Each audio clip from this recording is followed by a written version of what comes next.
Sawubona mbukeli wethu esimthandayo, mbukeli wohlelo lwesidlo sasekuseni ekhaya Jikelele. Kuneshwa zake lapha eGoli uma ngabe uphumela nje ngaphandle kunomoya ohlabayo.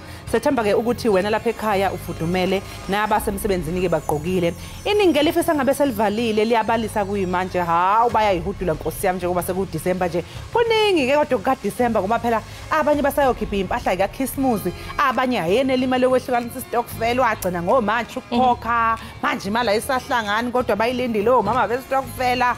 Abanye baqala bethi nje bazofaka at least 200 rand per day kwi money box ngoJanuary. Hawu kwathi mazithi March, hawu umuntu ayikhipha imali kusasa u300 rand nje. Igama lami nguNoxolo kwaMwalihle abangane elimhlophe qwa. Intokazi yale ondini esishamthetho sesifundazwe esidala ngihamba noMadlungothi. Molo mamtshali.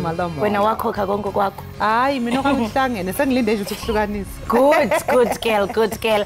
Mukeli ke masibotise ngalensasa umhla weshumi elinesine kweyomnga. Wena ke umuntu uzibona ngathi jonga ugqithizele phezolo akukho kwanto nje mntasekhaya. Bona nje vuka namhlanje uphinda uzivuthulule uyozama kwakhona. Ukanti ke xa sijonga kuvimba wethu wanamhlanje kuninzi ke mbukeli esiniphathele kona phakathi ke kwamanqaku eningathi niwalindele. Abezezimali nabahlalutye bathi nangona ke inkundla ephakamileyo yasePitoli ithatha isigqibo ngokubekwa esihlaleni kwekumkani yesizwe samaZulu. Indlunkulu yona buqu kufuneka ihlale phansi ize nesisombululo kulenyewe. Maninzi ke mbukele amanqaku esawuthi siniphathele bona. Singalibali kaloku ezemidlalo isimo sezulu nendwendwe ezawusiqhobisa ngako konke okuqhubekayo apha phakathi esizweni. Njengokutshilo igqawa mjimle uMadlungothi, uMazipha, uMamshukuma, uMazondwa ngezinto zakhe. Lokusabela nguKholosa Kalubisi entabeni nguNonkanyezi. Bukeli masijonge eziphala phambili kule yure.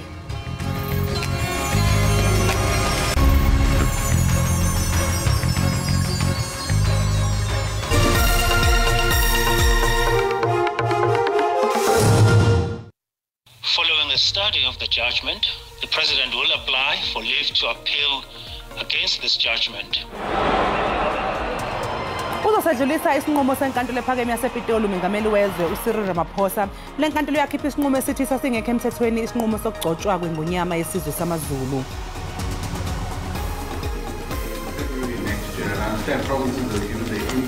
Umongameli we-IFP uvele enkosini Hlabisa uthi lo mbutho ukulungele ukulawula emva konyulo lonyaka ozayo. Uthethe oku ngethuba bequkumbela inkomfa yabo yemigaqo nkqubo kazwelonke kwiphondo laKwaZulu-Natal. We work hard. Actually, we work hard because we want to play like we work, and I think in the end we're ready to play final. iTS Galaxy imisele ngokwenza eyibukwayo kwamanqamu omqhudelwano iCarling Cup uma sebetholene neStellenbosch FC.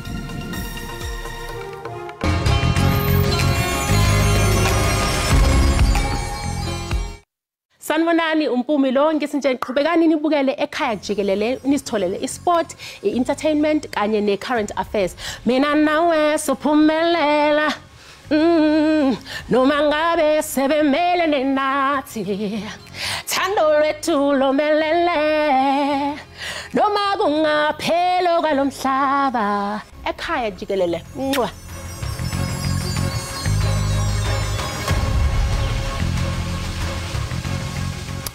Umengameli uCyril Ramaphosa uzodlulisa isinqumo senkantolo ephakeme yasePitoli sokuthi sasingekho emthethweni isinqumo sakhe sokuhlonza ngokusemthethweni iNgonyama uMisuzulu kaZwelithini njengesilo sesizwe samaZulu. Inkantolo ephakeme ithole ukuthi uMengameli Ramaphosa akazange alandele imigudu efanele. Okhulumela uMengameli uVincent Magwenye uthi ngesikhathi uMengameli edlulisa isinqumo iNgonyama uMisuzulu uzoqhubeka nesikhundla sakhe. Following the study of the judgment, the President will apply for leave to appeal against this judgment. During the course of these legal processes, His Majesty King Misuzulu remains the identified heir to the throne. Continue working for the unity of Ubukhosi BakwaZulu and to prioritize the interest of His Majesty's subjects. It is vital that all due processes are allowed to reach their natural conclusion without inflaming tensions. Ingcali zembali nengcali kwezenkcubeko zithi nangona inkundla ephakamileyo yasePitoli ikhuphe isigqibo malunga nokuthanjiswa kweNgonyama yesizwe samaZulu, indlu enkulu mayihlale phansi ize nesisombululo kulomba. Osomlando bathi eminyakeni edlule umbuso kaZulu othathwa ngejozi njengoba kwenzeka kwilembe uShaka esocongwa abafowabo uDingane noMhlangana. Ngalekathi nelembe naloliphethe kade naku noDingane naye ngapha uyanyonyobela wafika naye kwaba ngumkhonto kanjalo kwaze kwaba nalento yasendonda kusuka iwona amakhosi lana esingathi asebenzisa amandla okwaba umkhonto ekuphatheni umbuso wakwaZulu. Kepha ngonyaka u1913 kushintshe ukwenza ngesikhathi isilo sesithupha uDinuzulu eKhothama kulandela uMaphumzana Solomon indodana yakhe encane iyayibhalwe kwincwadi yefa ngemuva ukuthi ekseni kwakubekwe indodana yakhe endala uPhilip. Osomlando bathi lena ngenye yeindlela engadalanga ukuchitheka kwegazi ngemuva kombango ukuze kususeke ukudideka kwabaningi. Akindlunkulu ake ithobe ibuke ukuthi konakala kuphi bese kuthi masiqala investigation banikeze ithuba lonke bonke abathintekayo ukuthi bayifake imbono yabo. Siyakhumbula ukuthi sisibe sinama-benefit isilo ngoba sigadwa njena sigadwa ngenxa lesi certificate lesi imikhosi yomhlanga ngoba ichaswa njena ichaswa ngenxa lesi certificate lesi okuchaza ukuthi makusazoba nalo mdotsiswane enkantolo. Umengameli uCyril Ramaphosa unxuse ukuthi kube khona ukuthula esizweni samaZulu nasendlunkulu. Eyindabeni ze-SABC nginguvusi Khumalo eThekwini. Iqela le-IFP likholelwe ekubeni uMzantsi Afrika usenethuba elihle lokoyisa imicelimngeni elijongene nayo elilizwe ukuba kukho ubunkokheli obufanelekileyo. Oku ke kudizwe ngumongameli walo mbutho uVelenkosini Hlabisa ngethuba umbutho i-IFP biqukumbela intlanganiso yayo yeentsuku ezimbini yomgaqo-nkqubo phezolo empangeni ukwethe ngoku bakwimeko entle yokuthatha iintambo kurhulumente okhoyo.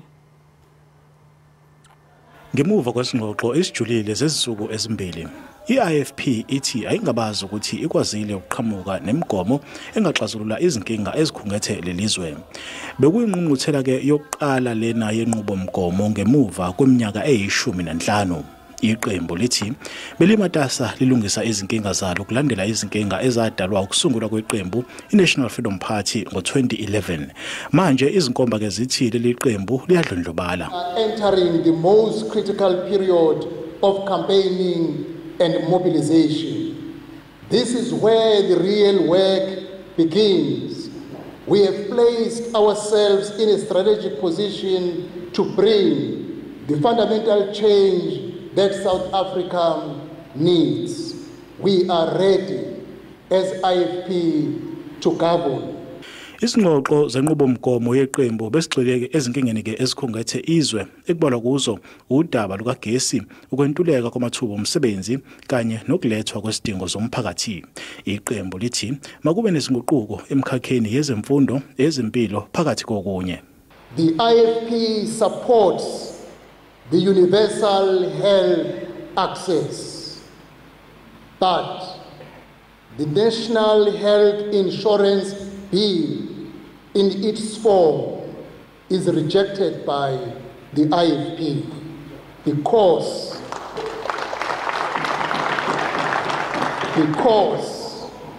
the NHI bill is a recipe for disaster for our health sector in South Africa.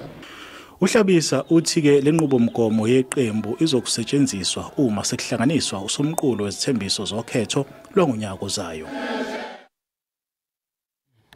I-ANC KwaZulu Natal isikhombe indlela ikhansela lomasipala waseMzumbe uSibonelo Maphumulo ngenxa yokungayiphathi kahle. uMaphumulo bebuye abe ngusomlomo kamasipala wamiswe emsebenzini ngoNcwaba njengoba kwasungulwa isigcawu sokuqondisa igwegwe malungana nezinsolo zokuthi usebenzisana neqembu eliphikisayo. You can see that you got someone who was no longer controlling himself, who was controlled by outside forces, whom you can see that those outside forces' interest was to capture Maphumulo so that they use him to capture Umzumbe municipality to serve their interests. Then there's no member. Any member of the ANC who would decampaign the ANC will be subjected to a disciplinary process of the ANC and will leave no stone unturned. As we go to elections, but we don't say we suppress internal debate, we suppress constructive criticism. Ikomiti yaseParlamente ejongene nokusebenza kweenkampani zikarhulumente ithi iza kunyanzela umphathiswa welisebe uPravin Gordhan ukuba avele phambi kwayo aveze ulwazi malunga nentengiso yezabelo ezingama-50% ekhulwini kwinkampani yenqwelomoya iSAA. Ikomiti ifuna amaxwebhu eenkampani ezazikhethiwe kunye nesivumelwano sokuthengwa. Oku kusemva kokuba owayefudula engumlawuli jikelele uKhathatso Tlhakudi enze izityholo zokuba uTakatso Consortium zange abe koluluhlu. Waleka ngelithi akanayo imali kunye nobunganga bokwenza lo msebenzi. Kodwa uGordhan umekwe lokuba esisivumelwano sesona silungileyo. This transaction is shrouded in secrecy, Chairperson. And of course, one version being we have the version of the former DG, insofar as what could be contained in the two documents which the minister is reluctant to share with the committee.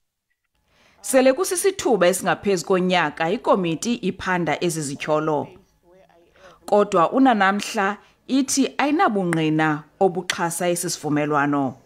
We have seen a minister who has an arrogance that I can't explain, and a minister that has treated this committee with disdain.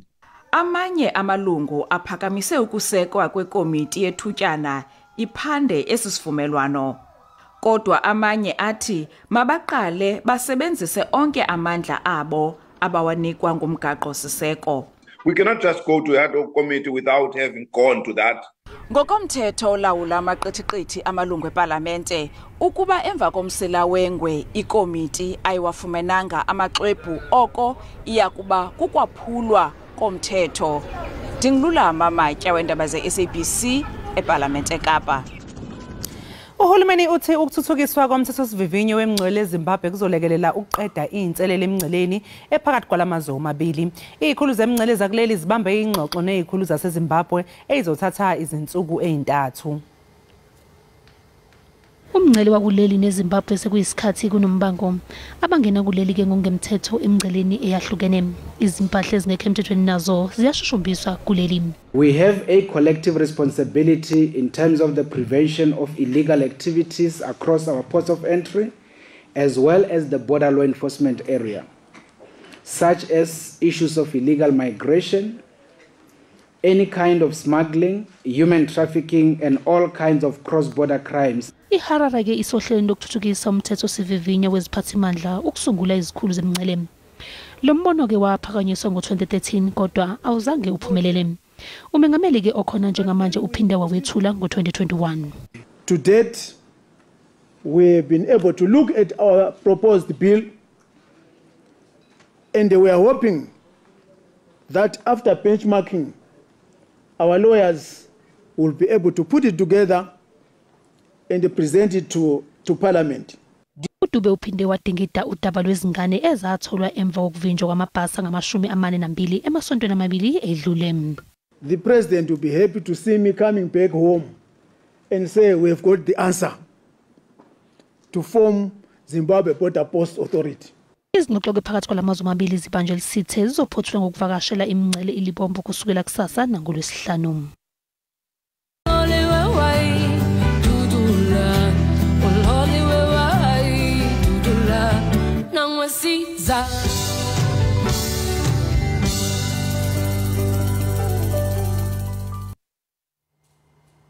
Usapho lwemvume ngasekhoyo ubulelwa mkhuthukana waziwa ngelika Zahara luphengeze ukuba uZahara uza kungcwatywa ngomhla wama-23 kuDisemba eMonti. uZahara ubhubhe ngomvulo emva kokugula ithutyana. Inkulumbuso yephondo leMpuma Koloni ikhokele igqiza labathunywa bakarhulumente ebebetyelele umzi kamkhuthukana ePhumlani. Amalungiselelo omngcwabo ayaqhuba. Kulindeleke umzimba kaZahara agaleleke eMonti ngomgqibelo. Usapho lwakhe luthi alisoli into ngokubhubha kwakhe. Thina silusapho sazi intombi yethu ibingaphilanga. Ibilele esibhedlele ngokungaphili. Akanga sive into ke ithi kukho into enecala singokungaphili kwayo. Siyifamily as per ireport yogqirha. into esiyaziyo nje kokuba bengaphilanga. Uba kunayo enye into asiyazi thina, sazi into ba intombi yethu bengaphilanga and isakhambe empilo ekungaphilini kwayo. Ukanti urhulumente wephondo uye wazibophelele kumnikeni umngcwabo oza kumfanela. Thina singurhulumente sibambisene nomasipala nale family sizawuqinisekisa uba umngcwabo kabulelwa ngumngcwabo ozawukwazi ukuthi bonke abantu abazawusuka kwindawo ngendawo abazawuza apha bazaba bezi-tourist xa befika beBuffalo City bagcwalise ihotel lo mngcwabo lowo siwunika uzuko nembeko. Ngomso kuza kubanjwa inkonzo yesikhumbuzo kutyalike iRhema Bible Church eGauteng. Abongile Yankisa kwiindaba ze-SABC ePhumlane ngaphandle kwaseMonti. Kusenjalo uSibusise Leopold umengi lika DJ Sbu wabe ngomunye wabanikazi benkampani yokwabe kuqopha kuye uZahara uke wasolwa ngokuthi wabanesandla ekutheni uZahara angakhokhelwa enye imali yakhe. uDJ Sbu uyithetheleleke kanje ngesikhathi enengxoxo kolunye uhlelo lweindaba ze-SABC iAgenda. We had great work together, we had great moments together. I was like a bigger brother to her, she was like my younger sister. And I also do know, despite what is out there in the public, people might be mad and might want to find somebody to blame. And I am too. A lot of people I know that, they'll find somebody to blame. And for now, I'm a lot of people, they're saying I'm to blame and they're blaming me, even though I am not. But having worked in the public eye for so long, I understand how we are as Zabatu and as South Africans, especially when we love our own. It's okay. Let's be angry. Let's be sad. Let's mourn. Let's grieve, and it's okay. I'm also grieving as well. But as much as I'm grieving, you also get a lot of people who say certain messages out there on social media, and that's fine. As the bigger brother, I will take all of your cries, I'll take all of your complaints, I'll take some of your messages, and I understand that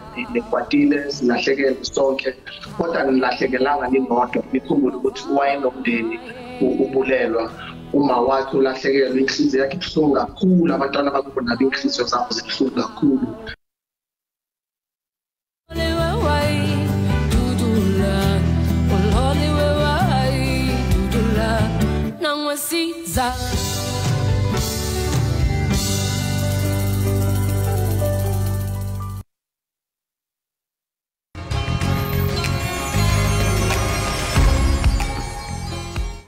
Sibambe ngazo zozibini mbukeli weEkhaya Jikelele ngokuba kanti usahleli nathi ungoneliseki kuyakhula eluntwini malunga nendlela ekulawulwa ngayo ibhunga lesixeko saseThekwini. Uninzi ke lwabo lukhala ngongabikho kweziseko ezingundoqo kulomandla nto leyo ke ephazamisa icandelo lezokhenketho elilwela ukuzinza uqoqosho kwesisixeko. Sithetha nje ibhunga lesixeko saseThekwini libhengeze ukuba amalwandle amathandathu aza kuvalwa kule nyanga yomnga ngenxa yokukhutshelwa kwelinhle elwandle.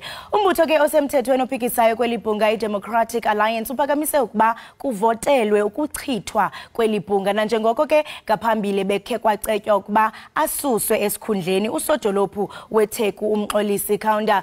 Goku ke make sithethe ngale meko yaseThekwini naye uGqirha Sakhile Hadebe kwiUniversity yaKwaZulu Natal. Gqirha Hadebe masikubulise sikwamkele inkqubeni yethu ekhaya Jikelele sibambe ngazo zozibini ngokuba wenza ixesha nathi. Ngibonge phinde ngibekelele kolosela lapha estudio kanye nabaphulaphuli bakhaya ngibonge.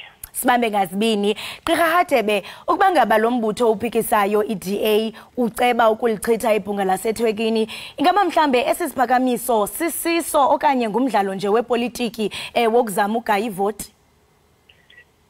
Ngiyacabanga ukuba uthi seloku uqalile le term eofisi yamakhansela noma yomkhandlu yasekhaya komasipala inako ungazinzi kakhulukazi yona lefana neTheku le engekho umuntu owathola khona imajority la kubuswa khona ngubambisana ivele ayizinzile ngaso sonke isikhathi kuzohlala sikubona lokhu kukhona imizamo uketula abanye abahleli esikhundleni amanye amaqembu azaluke ehlala kwicoalition abuyashintshe afuna ungena kwabanye kuyumdlalo nje wezepolitiki ongatheni kodwa ngeke sikuphike ukuthi kukhona ukukhalaza okufanelekileyo uthi izinsiza azihambi kahle asifiki ngendlela ebantwini kodwa kulesiThekwini kuningi okukhona kuyona esikubonile nje emumva nje sibonile ukuthi njengoba kuphethe iANC lapha neFF ngokubambisana kuvela kukhona ungazwani phakathi komholi baZulu Natal beANC kanjalo nalobo obokhona kuEFF kuhamba sabona even unobhala wesifundazwe weANC umnumzana uBheki Imtolo ephumela obala ethi izinkinga zaseThekwini ezithinta infrastructure akuzona izinkinga zomkhandlu kodwa izinkinga zeFF esho ngoba ophethe ikomiti le-infrastructure iphethe ikhansela yeFF engacabanga ukuthi kwakuyinto eyiphusile leyo ngoba umkhandlu uwokethelo uphethe yiyo inhlangano ebusayo kwi-ANC so sizokubona vele kukhona ukuthi kule site le infrastructure nje ufaka kona nawo uvuselelwa kwama-swimming pool uzosalela vele emumva ngoba iANC emkhandlu yaseThekwini inokufuna uveza obala ukuhluleka kwe-EFF bekhohlwa ukuthi ukufela kweportfolio yemkhandlu ukufela kwayo impela uhulumeni wonke lo obuswa yibona.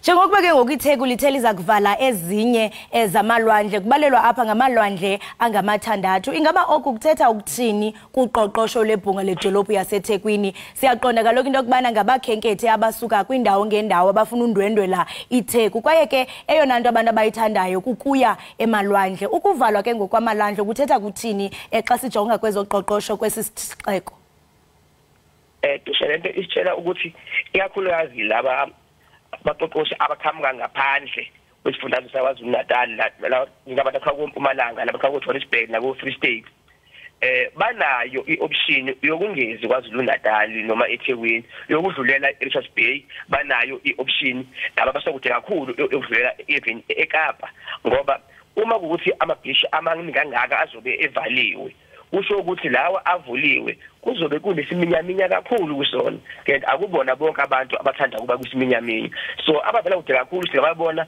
bethatha iroute ebheke eKapa laba abakhona eduze kweprovince singababona abaningi benyukela ngehla kuSultana Bay benyukela ngehla nako Mpangeni nako Mangusi I mean kuRichards Bay singabona kwenzeka kanjalo okuzoba inkinga enkulu ke lokhu ngoba babahlelile phela bamabhizinisi abamahotela abezokuthutha abadayisi bahlelile ukuthi kuza izinkumbi zabantu njengenjwayelo engibone ngathi kuzothinteka kakhulu ke kuloko kodwa ke sizolinda sibone izibalo uma kudlula maholide ukuthi wehleka kangakanani kodwa kona kuzokwehla ngoba maningi kakhulu amabhishi azobe evaliwe kanti abantu abaningi phela bese beyizele eThekwini ilona kahle ulwandle akukho kuthini sobekuzela ngaphandle kolwandle ngiyabhlunga kakhulu lezo ndaba apha enkqubeni Gqirha Hadebe siyasamema usodolophu waseThekwini umxolisi Khawunda waqinisekisa uluntu kuba ngeholide yonke into izawuhamba kakuhle ngekwezicwangciso pha eThekwini njengokuba ke ngoku kuvela ukuba kuvalwe amanye amalwandle nto leyo oyingqina into kubana izawuchaphazela kakhulu ezoqoqosho ingaba ithetha ukuthini lento ngokuthemba uKhawunda kubahlali baseThekwini ingaba kuthetha ukuthini ngentembeko yakhe nobukhokheli bakhe xa kuzawuvela izinto ezifana nezi impela ngibuyela nawe nami ngimzwile nje ezindaweni eziningi iqinisekisa ukuthi kuyothi kushaya umhlaka 1 kuyona lenyanga amabhishi onke ayobevuliwe ama-swimming pool wonke ayebesebenza esesimweni uqinisekise ezindaweni eziningi impela lokho kodwa ke kuyakhombisa ukuthi akakwazi ukumela umholi ongakwazi ukuma entweni ayithethayo noma ayithethileyo phambilini futhi nje uyathetha nje for the sake yokuthetha kodwa ke aqhubeke enza ngendlela eza ngayo iyona ke into eyenza uhambe ubone ngathi singathi a poor governance lapha eThekwini esingazi noma ingoba ubuthakathaka bomholi ukuthi abanawo amava okusebenza noma baqhuba yona into yepolitiki yokufuna ukukhomba-khombana ukuthi ubani ohlulekile angimina ohlulekile mhlawumbe sibazama lokho leke kakuveza ngaphambilini kodwa-ke emva kwakokonke noma ngathiwa kuhluleke yiphi iportfolio igcine kosuku uye oyinhloko yomkhandlu njengoba kwakuyena wayenza nesithembiso ukuthi kuzoba nje so ukufeyila kweThekwini kanjena kuya ngqo egameni lakhe kukufeyila kwakhe uMnumzane uKhawunda ingakho-ke politically kujustifiable ukuthi inhlangano ezibhekisayo njenge-Democratic Alliance zithi cha akuyiwe evotini kubonakala ukuthi bazama ukumgudluza politically kumfanele impela basekunje And njengokuthilo Gqirha Hadebe into yokubana phakathi kwesisixeko kuyaphawuleka into yokubana luninzi ungquzulwano phakathi kwamaqela and siyajonga nomba we-infrastructure uyasilela kakhulu iziseko ezingundoqo azifiki eluntwini kodwa kuyabonakala into yokubana bakhona abantu ababekiwe kwi-leadership ukuqinisekisa ezinto ingaba ngenene nangenyaniso elibhunga kufuneka lifakwe ngaphandle kweliso komlawuli.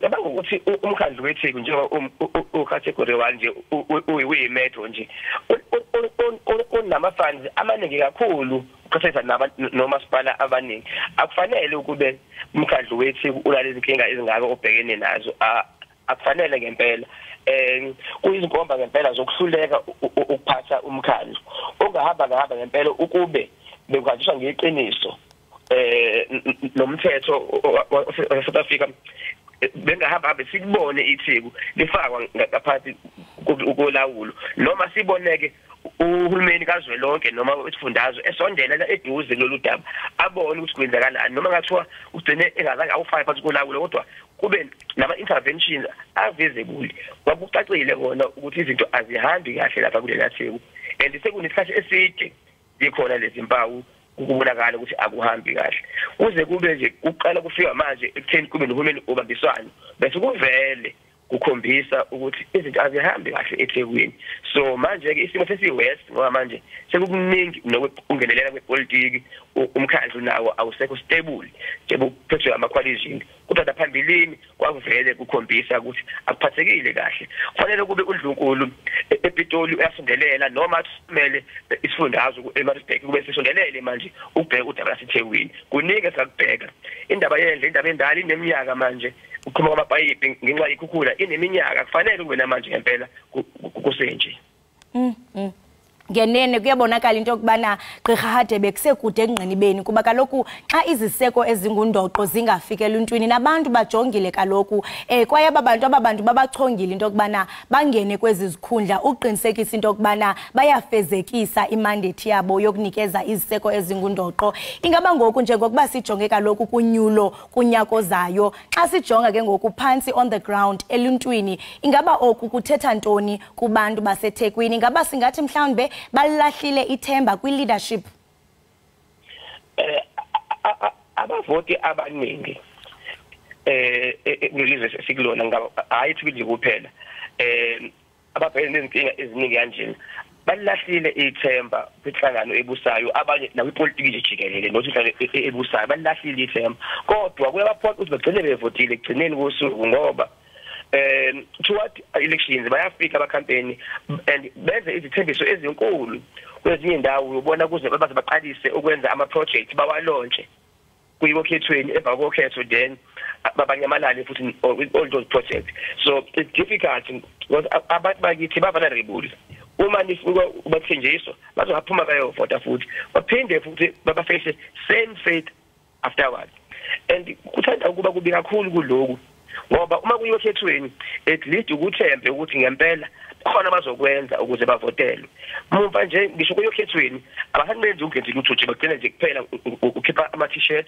uma nje ku campaign okuyinto ngempela engasolutho kubantu abadinga ama services eThekwini nje sike sapheza phambilini ukuthi ulwandle iyona revenue yabo enkulu kodwa manje uma igcwele indle awuqondi ukuthi yini epriority umkhandlu waseThekwini so nje abantu ngempela basele eminyango abanavuliwe kunje andibhlungu kakhulu indaba yamalwandle kuba xa uthi uyajonga kususela kune floods ngoApril ka2022 kuzawuthi ga ngoku oko kusithiwa kuyalungisa ngapha abantu ke esibona into yokubana baselishweni luluntu Gqirha Sakhile Hadebe masibambe ngazibini ngexesha lakho nokuba usihlalutyele ngeyona nto iqhubekayo kwesisixeko saseDurban enkosi kakhulu bonga mina Kolosi Right imbukeli we-Ekhaya Jikelele lo ke besithetha naye binguye uGqirha Sakhile Hadebe weYunivesithi yapha KwaZulu-Natal nobesichubela ke malunga nemeko yebhunga lesixeko saseThekwini elidize ukuba amanye amalwandle aseThekwini aza kuvulwa ngeli xesha leholide zohlobo usichubele ke mbukeli nefuthe elinoba khona kwezoqoqosho kwesiya sixeko kanti ngokumbukeli masithi qho isibhatala amatyala ngagungqi bukele iEkhaya Jikelele.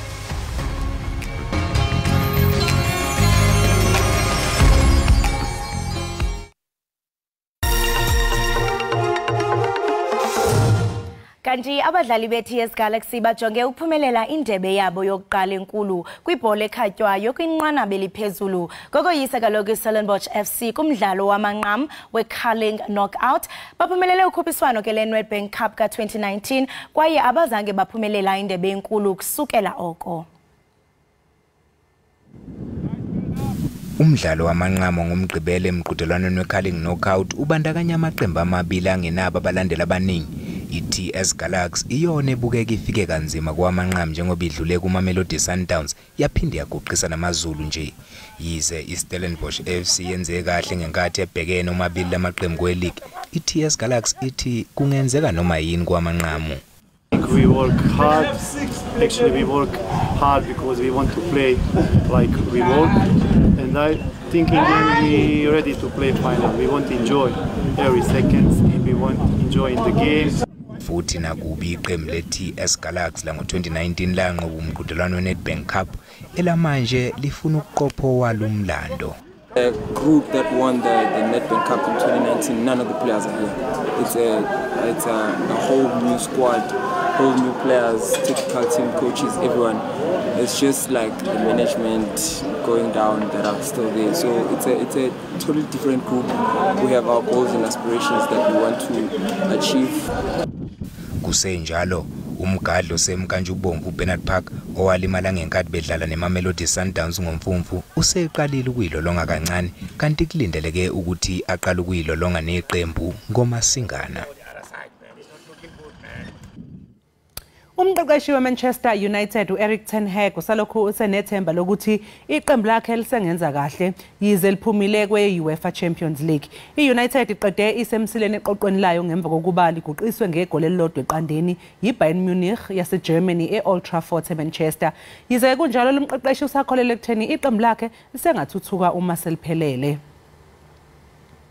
There's a very strong bond between the team and the fans. They're always behind us, even when we have big setbacks, and they're staying behind us, they're supporting us. So I'm very happy with that. But we have to take the responsibility. It starts with us. We have to energize them. It's not just a case of like some of the other managers where it's been a little bit toxic at times. The boys are firmly behind the manager, and that's the be all and end all. I've said that in many other interviews, and that's the way it will remain to stay. We've got amazing coaching staff as well. So yeah, people can get lost in translation and get carried away with what the players think and what they say behind closed doors. We just want to do well for the football club, and that's as simple as that.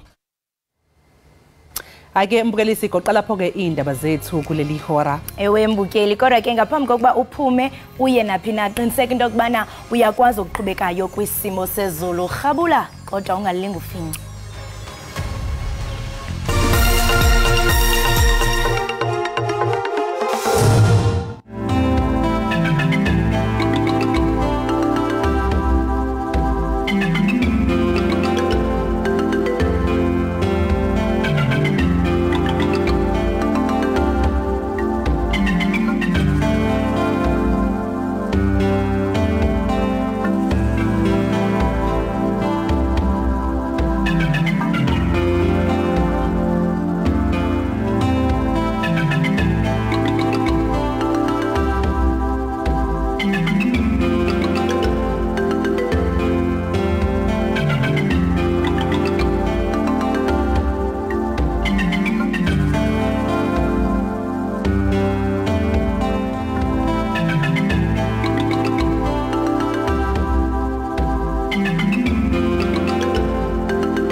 Siphinde sikamukele mbukeli wekhaya Jikelele sibonge ngokuthi usahlanganyele kanye nathi. Inhlangano iLawyers for Human Rights ithi iphathimandla zisebenzisa amandla azo ngendlela engafanele uma ngabe zibamba labo abantu abangenawo amaphepha okuba kuleli ngokusemthethweni. Manje ke le nhlangano isikhiphe umbiko obhekisisa indlela okubanjwa kuphinde kugcinwe ngayo abantu bangaphandle kulelizwe nangendlela nje izisebenzi kahulumeni ezilawula ngayo isimo nempatho uqobo lwayo. Ukutholeka banzi ngalokho silande isazi sezomthetho uMelusi Xuli. Melusi asikubingelela sikamukele ohlelweni sibonge kakhulu ngesikhathi sakho. Ngibingelele kuwe sisinoxolo ngibingelele babukele emakhaya bonke ithuba. Xulu uthini umthetho ngokutholakala kwabantu bangaphandle abakuleli ngokungekho emthethweni? Ngicela ungiphindele angizwa. Bengibuza ukuthi uthini umthetho walapha eNingizimu Afrika mayelana nabantu abatholakala belapha bengaphandle kuleli ngokungekho emthethweni. Okay, kune Immigration Act 13 ka-2002 uma lapha kuyisigaba section 9 uyasho ukuthi uma ungumuntu wangaphandle ungaphethe i-passport noma i-valid visa uzoboshwa ebese kumele uvele enkantolo ke bese kuqulwa icala ukuze bese ke uyathathwa ke ubuyisele ezweni lakini. So umthetho ucacile ukuthi kumele i-passport uhlezi unayo ukuze uma ukuthi kunenkinga bese ke uyalokhuza uya enkantolo uyolokhuza uyogwetshwa. Uma ngabe Xulu mhlawumbe umuntu ebikela labo ke iziphathimandla ukuthi cha i-passport yami ngikhohliwe ngishiye endlini mhlawumbe lapho kwenzakalani kulolo daba lolo kanjalo? Ngicabanga ukuthi ngoba singabantu kuyenzeka izinto singayiphathi kuyenzeka kwesinye isikhathi mhlawumbe ushiye ne-wallet ekhaya. Angiboni ngaba inkinga ngokuthini as long as ezokwazi ukuthola umuntu ozosheshe alethe leyo passport bese kuyabheka ukuthi i-passport ekuyiyona yona yini. Ngicabanga ukuthi lokho kungalungiseka ngokwami umbono ngoba yebo kwesinye isikhathi kulindele ukuthi nje ngaso sonke isikhathi uma umuntu wangaphandle from South Africa kufanele uhlezi une-passport ukuze uma bekubuza ukuthi ngoba ungaphandle sicela i-identification bese uyayikhipha. Kodwa ngicabanga ukuthi ngoba singabantu kuyenzeka izinto yikhohlakala maye ngenza sure nje ukuthi la uyakwazi ukuthi awalethe lawo maphepha ngisho enkantolo icala ngingagcina selihocile kodwa kumele enze sure ukuthi uma kwenzekile kukhohliwe ukhona umuntu ahlala naye ozoyenza sure ukuthi aqiniseke ukuthi lawo maphepha ayafika ngoba uma engakwazi ukuveza lokho noma ukuprova kuzogcina sekuphoqa ukuthi iye enkantolo icala bese ngokwa section 9 uma unganawo amaphepha kuyicala. Uma ngabe ke mhlawumbe kusalindwe ngalesi sikhathi ngaphambi kokuthi uye enkantolo basuke begcinwe phi laba bantu? All right. Kwesinye isikhathi uyayugcina e-police station. Ngiqalise njengala eThekwini elokhuzane e-police station yaseThekwini uzohlala khona bese ke ungakadlula ama-hour awu-48 kumele ubusuvelile enkantolo ukuze ubingelele imanje uzohlala e-police station ke bese uyeze elokhuzane enkantolo. Kodwa ke uma ukuthi ke mhlambe ke usugwetshiwe noma sekumele ubuyiselwe ezweni lakini khona i-center kuthiwa ilindela center ngicabanga ukuthi iseGoli ilapho abanye abaningi abanganama amaphepha bahlala khona bese kwenziwa imizamo ukuthi bebuyiselwe emazweni akubo. Ingabe yimaphi ke Xulu amalungelo umuntu ovela ngaphandle anawo uma nje eshaqwa yiziphathimandla zomthetho? Okay, ngicela uphinda ngathi i-network yami nenkinga encane. Bengibuza ukuthi imaphi amalungelo ke umuntu ovela ngaphandle anawo uma ngabe ke seshaqwa yiziphathimandla zomthetho? Okay. Sinomthetho sisekelo ocacisile ukuthi amalungelo abantu kumele abhekwe kanjani. Ngiyakalekisa nje uma uya lapha ku section 10 ukhuluma ngesidima somuntu ukuthi wonke umuntu unelungelo lokuthi isidima sakhe sihlonishwe dignity. Uye futhi ku section 12 okhuluma nge-right to i-security ukuthi kumele uvikeleke. Maningi amanye ngawabali. Ngizama ukucacisa lokhu ukuthi uma usuboshiwe noma ususelindela center kulindelekile ukuthi uphathwe njengomuntu hayi njengesilwane uhlonishwe amalungelo akho. Ngicabanga ukuthi i-Lawyers for Human Rights iyona into ebefuna ukuthi icacise ukuthi noma ngabe umuntu ovela ngaphandle use South Africa kodwa phela ke awuphathe nje ngenhlonipho unike isidima sakho ungabe usuphatha njengesilwane. Ngizokwenza umzekelo sisinoxolo lapha eSpain canthi eminyakeni emibili edlule kwaba khona ama-foreigner ase-Africa aya lapha eSpain. Ngicabanga ukuthi ngokwama records noma reports bagcina sebebulawa ngoba babethi Spain noma ngihleka nje lento ibhlungu babethi Spain bazama ukunciphisa abantu abangaphandle eSpain. So yabona ukuthi amanye amazwe ase-Europe kanjalo batreat abantu ngendlela engekho right. Kodwa eSouth Africa njengezwe esiyasiphakambisa ubuntu ngicabanga ukuthi noma ngabe kuthiwa umuntu wonile akanamaphepha ufike ngongemthetho eSouth Africa kodwa kumele aphathe ngendlela enenhlonipho abuyisele ezweni lakhe futhi. Into ebalekile ngelindela center ke sengiphetha kulo mbuzo sesinoxolo ukuthi uyathathwa kuthiwa ubuyele eZimbabwe. Mase useZimbabwe bese ulungisa amaphepha akho. Uma usufuna ukubuyisa eSouth Africa uzobuya ke usowaphetha amaphepha. Siyaswenzeka amacala njengalawo uthola umuntu uzogwetshwa mase qeda ukugwetshwa elindele mase elindela bese ezweni lakhe abuye namaphepha right. Kodwa kuzo zonke lezi igaba kumele aphathe njengomuntu hayi njengesilwane. Usakhuluma ngakho-ke ukuphathwa kwabantu ngendlela efanele. Mhlawumbe azikho yini igameko zokuhlukunyezwa kwabantu uma ngabe besuke bekulezi indawo begciniwe idokisini noma lapha kolindele esenike nazizwa nina? Noma ngingawenza ama-case immigration ngaso sonke isikhathi angeke ngazi ngoba phela kwesinye isikhathi sinoxolo noma abantu beshawa mhlawumbe behlukunyezwa mhlawumbe bengaphiwa ukudla ezinye izinto mhlawumbe ngeke ziphume zibikwe kodwa njengoba isiyenzile umbiko i-lawyers for human rights ngoba ibona abasebenza kakhulu ngalamacala kuyacaca ukuthi zikhona izimpawu zokuthi abanye bangaphandle mabe bekolindela noma beboshiwe abaphathwa ngendlela enobuntu bayahlukunyezwa. Ngicabanga ukuthi ezinye izinto ezenziwa ngoba kodwa ngithi phela manje cathi iphathi manje noma amaphoyisa basuke sebegcizele ipholi lokuthi hayi uma ukuthi awunawo amaphepha ula eSouth Africa ongemthetho awudeserve ukuthi noma ukufanelekile ukuthi amalungelo akhe ahlonishwe. Cathi yiyo-ke into ekumele ilungise ukuthi yebo khona awunawo amaphepha usuke eGhana kungabe usukaphi kodwa-ke kumele uhlonishwe. And isikhathi esiningi-ke okubuhlungu ukuthi abantu abaphathwa ngale ndlela sisinoxolo abantu abase-Afrika isikhathini esiningi ngicathi uma ungabheka nje ama-states aselindela center abantu abase-Afrika kakhulukazi. Manje Xulu kwenzakalani kulapho okubonakala khona mhlawumbe umuntu esesukile kelindela maybe kwatholakala indlela ukuthi abuyiselwe ezweni lakhe uma ngabe sephinde mhlawumbe esetholakala ephinde sebuyile kwesibili engastile enganayo futhi amaphepha kwenzakalani ke kulawo ma-case kanjalo? Okay, uma uzogwetshwa kwesibili ngicabanga ukuthi inkantolo izobe siqinisa kakhulu esigwebeni ngoba into eyayenzekala ukuthi ake sithi ukugwetshwa kokuqala ngoba section 49 wayo i-Immigration Act uyaye unikwe isigwebo uma uthi kokuqala iminyaka emibili 2 years sentence. So uma usuzobuya kwesibili futhi uzobona usuyi repeat offender uphinde futhi unike eminye iminyaka ethe xaxa. So into eyenzeka ukuthi immediately uma uqeda ukugwetshwa uyelindela center kodwa kwesinye isikhathi uyahlala futhi eSouth Africa uboshiwe ugwetshelwe kodwa ngicabanga ukuthi ukuze ngawasteki ama-resources uvele uthathwe siwelindela center uzobuyelekile kodwa uma uphinde ubanjwa futhi uzophinda ugwetshwe futhi.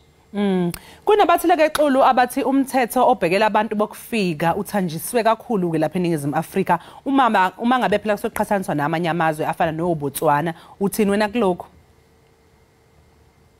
Okay, ngizocela ungiphindele futhi sisinoxolo. Kunabantu abathile abathi cha umthetho lapha eNingizimu Afrika obhekela abantu bokufika uthanjiswe kakhulu uma ngabe kuqhathaniswa namazwe amanye nje afana noBotswana. Ngabe wena kuthini ukuphawula kwakho kulokho? Ngicabanga ukuthi njengoba kade ngiyachaza ukuthi into ebalekile ukuthi sinawo umthetho sine-Immigration Act echazayo ukuthi uma uboshiwe kwezakalana ngeke ngikwazi ukuqhathanisa noBotswana kwamanje ngoba angaze ngicheck kodwa ngicabanga ukuthi mina ukhona umthetho Immigration Act nje icacile ukuthi indlela oamele uapply ngayo. Ngo-2017 inkantolo yomthetho sisekelo Lawyers for Human Rights yake yahambisa i-case khona ikhala ngokuthi kunenkinga uma abantu ababoshiwe abavele enkantolo ngesikhathi esifanele. So section 34 Immigration Act awucacisile ukuthi uyasho ukuthi kumele within 48 hours uvele, but awusho ukuthi into efanelekile ukuthi ngaso sonke isikhathi yenzeke. So ngicabanga ukuqiniswa kwalokho nakhona kuyasiza ngoba kuzokwenza ukuthi ama-case abantu abangaphandle uma ukuthi uboshiwe basheshe bevele enkantolo nawo kusheshe kudilwe nawo, ngoba into eyinkinga ukuthi amacala njengalawo sesinoxolo avela bemaningi uthola ukuthi akusadilwa nawo. So ikhona imizamo engicabanga ukuthi ikhona ukuthi amacala njengalawo asheshe aphinde enzeke, kodwa okubalulekile mhlawumbe eqhambisa kakhulu namhlanje ukuthi noma ngabe bonile abantu bangaphandle bangabafowethu kumele bephaswe ngendlela enobuntu enenhlonipho, kodwa-ke nakhona umthetho futhi kumele uhlonishwe. Sibonga kakhulu-ke Xulu ngesikhathi sakho, sikufisela usuku oluhle. Siyabonga. Lo-ke mbukeli bekuwumeli uSixulu weDonda Attorneys ebesixoxa naye ngokuphawula kwenhlangano i-Lawyers for Human Rights ethe iziphathimandla zomthetho lapha eNingizimu Afrika zisebenzisa amandla azo ngendlela engafanele uma ngabe kushaqwa abantu abakuleli ngendlela engekho emthethweni. Njengamanje-ke mbukeli ake sibheke isimo sezulu ukuthi sime kanjani.